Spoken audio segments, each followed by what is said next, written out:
عزیزان محترم، زیارت ابی عبداللہ الحسین، شعراء کا احترام، اور تیسری بات خاک کربلا کی اہمیت واضح کی ہے، تربت کی۔ امام جعفر صادق ہمیشہ تھیلی میں اپنے ساتھ تربت رکھتے تھے۔ امام فرماتے ہیں کہ جو اس پر سجدہ کرے ساتوں حجابات ہٹ جاتے ہیں اس کے لیے، لیکن ظاہر ہے معرفت کے ساتھ، ظرفیت کے ساتھ، جو پہچانتا ہو، جو جانتا ہو۔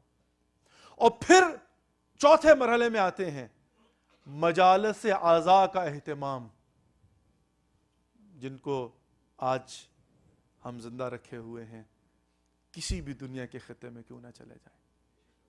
عزیزان محترم، یہ مقدمہ تھا، آئیے اس مرحلے میں آئیں کہ وجہ کیا ہے اس کو زندہ رکھنے کی۔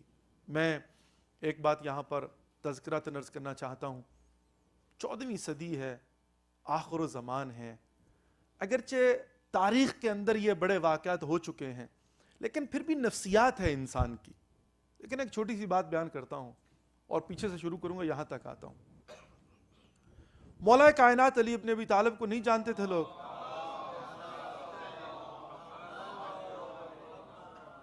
کہ کتنے شجاع ہیں، قاتل مرحب و انتر فارتہ خیبر و خندق، لا فتح الا علی لا سیف الا ذوالفقار، جانتے تھے۔ لیکن انسان کی نفسیات ہے، جانتا بھی اس کے باوجود پنگا لیتا ہے۔ جب تک مار نہیں کھا لے نا، پلٹتا نہیں ہے۔ مولا کائنات نے بار بار کہا تم جانتے نہیں میں کون ہوں، لیکن پھر بھی نہیں ہٹتے تھے، پھر آتے تھے، اور جب مار کھاتے تھے پھر بھاگتے تھے۔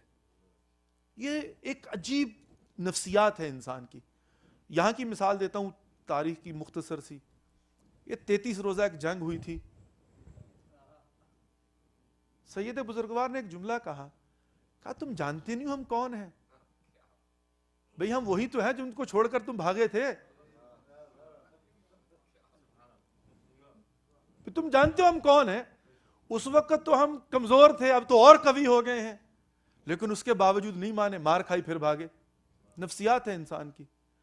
اب پھر میں عرض کرتا ہوں کہ دنیا جانتی ہے شیعت کا سٹینڈ کیا ہے عزاداری ابی عبداللہ الحسین کے لیے، حسین ابن علی کے لیے، لیکن اس کے باوجود جو ہے نا وہ جانتے ہیں، مانتے نہیں ہیں جب تک مار نہ کھا لیں۔ ابھی پاکستان میں جو ریسنٹ واقعہ ہوا ہے پنڈی کے اندر، بھئی 10 محرم ہے، عزاداری کا جلوس ہے، روز جمعہ ہے، قمیضیں اتاری ہوئی ہیں، چھریاں جناب مومنین نے ہاتھوں میں پکڑی ہوئی اپنے ہی سینے پہ اور کمر پہ مارنے کے لیے، حسین ابن علی کے لیے، اور تم بیٹھ کر جمعے کے خطبے میں حسین ابن علی کے خلاف حسینیوں کے سامنے بات کرتے ہو، اور پھر یہ زوم رکھتے ہو، گمان رکھتے ہو کہ جناب جو ہے نا وہ مدرسہ بھی بچ جائے گا اور مسجد بھی بچ جائے گی اور مولوی بھی بچ جائے گا اور خطیب بھی بچ جائے گا اور جناب کچھ بھی نہیں ہوگا۔ بھئی ایک دفعہ آزما لیا، بار بار کیوں آزماتے ہو؟ ایک دفعہ دیکھ لیا، بار بار کیوں دیکھتے ہو؟ جب تم جانتے ہو، جب تم پہچانتے ہو، بھئی سمپل سی بات جو ہے نا وہ یہ، اور واقعا حقیقت ہے، اس میں کوئی شک نہیں ہے۔ بھئی مومن تو ویسے ہی جو ہے وہ کمپرومائز نہیں کرتا، لیکن پھر 10 محرم کو 10 محرم کو بھئی مطلب کوئی ہے کوئی عقل میں بات آنے والی؟ اچھا اب کیا ہے؟ اصل تو یہ سارے کا سارا بہانہ ہے۔ اب کیا ہے؟ اب یہاں پر جناب جو ہے نا اسی کے بہانے سے شروع ہو گیا ہے معاملہ۔ عجیب عجیب جملے سننے کو مل رہا، وہی بات ہے نا ٹیسٹ کرنے کی۔ بھئی تم نے ایک دفعہ دیکھ لیا، بار بار کیوں دیکھتے ہو؟ ابھی میڈیا کے اوپر شور کیا ہو رہا ہے؟ جلوسوں کو بند کیا جائے جی، اس پر 5-5 10-10 ارب روپے سیکورٹی پہ لگ جاتے ہیں۔ جلوسوں کو محدود کر دیا جائے، چھوٹی چھوٹی گلیوں میں سے نکالنا بند کر دیا۔ بندگان خدا، کیا 30 سپٹمبر کا واقعہ یاد نہیں ہے ڈیرہ اسماعیل خان کا؟ پاکستان سے جن کا تعلق ان کو اچھے طریقے سے پتا ہے۔ ڈیرہ اسماعیل خان میں جلوس روک لیا تھا، یہی مولانا فضل الرحمان نے کہا نہیں نکلنے دوں گا، محرم میں رک گیا۔ شہید کی شہادت ہو چکی تھی، شہید عارف حسین حسینی کی۔ چیلم پر اعلان ہوا اسلام آباد کے اندر، چلو چلو ڈیرہ اسماعیل خان چلو۔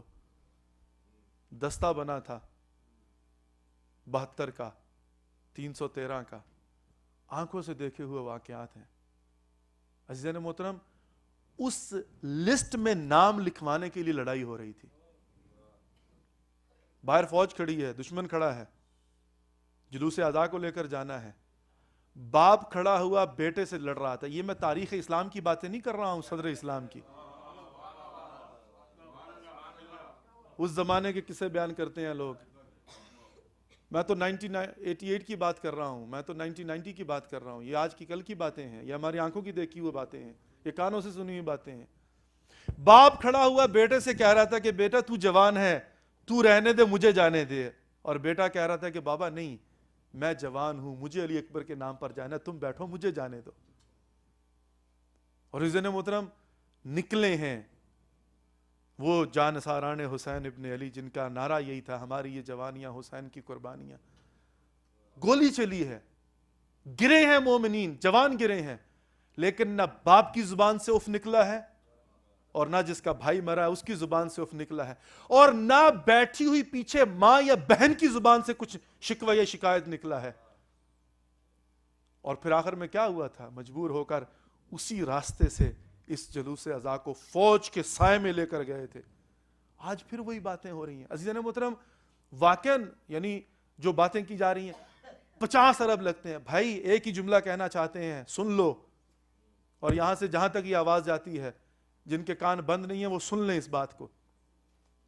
اگر ہمارا عقیدہ پوچھتے تو یہ ہے, عزاداری ابی عبداللہ الحسین اس شہادت کی اور اس مقصد کی, ہدف کی, اس پیغام کی اہمیت اتنی ہے, ایک ملک پاکستان تو کیا پوری دنیا کی اقتصاد کا بیڑا غرق ہوتا ہے تو ہو جائے, آج جانے تو دیں گے لیکن عزاداری حسین ابن علی میں رکاوٹ برداشت نہیں کریں گے.